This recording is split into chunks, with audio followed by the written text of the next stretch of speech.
Earthquakes, tsunamis, landslides, volcanoes, floods, cyclones, droughts. These natural hazards can turn into disasters if we are not well prepared.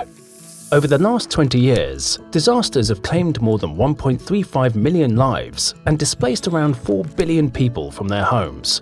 Water-related disasters accounted for 90% of the most severe disasters that have occurred since 1990, while earthquakes and tsunamis caused around 60% of fatalities.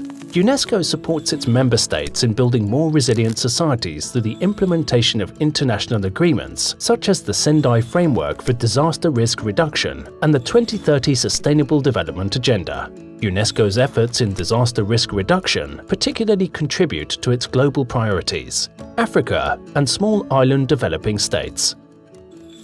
Science, technology and innovation enable us to understand the risks we face and provide relevant solutions. UNESCO uses Earth observation and crowdsourced data for hazard mapping and forecasting at local level, making it publicly available. This also includes citizen science, participatory research, and local and indigenous knowledge. Technology also enables informing people in advance about an impending hazard, saving lives and reducing damages. UNESCO supports the strengthening of countries' capabilities in establishing, maintaining, and improving early warning systems on tsunamis, floods, droughts, and earthquakes.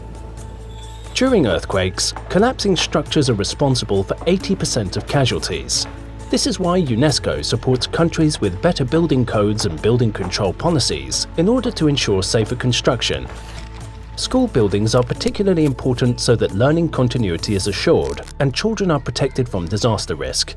UNESCO supports countries securing learning facilities, developing school disaster management, and improving education for disaster risk reduction. Disasters affect culture in all its forms. This includes tangible and intangible heritage, the cultural and creative economy, and UNESCO-designated sites.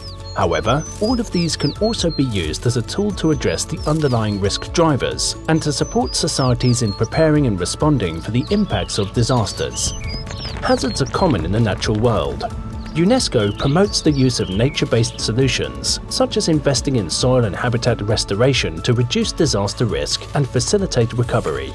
In the aftermath of a disaster, and together with other UN agencies and international partners, UNESCO assists countries in the post-disaster response by assessing damage and losses and in identifying recovery and reconstruction needs. To ensure the success of all these actions, it is key to engage every stakeholder in disaster risk reduction, creating healthy and safe communities. UNESCO promotes civil society engagement, such as youth and gender in DRR planning and implementation. With these global actions, UNESCO, through its sectors and field offices, and together with its network of partners and experts, helps societies to anticipate and cope with disasters, while contributing to the global efforts of the United Nations system to accelerate action towards reaching the Sustainable Development Goals.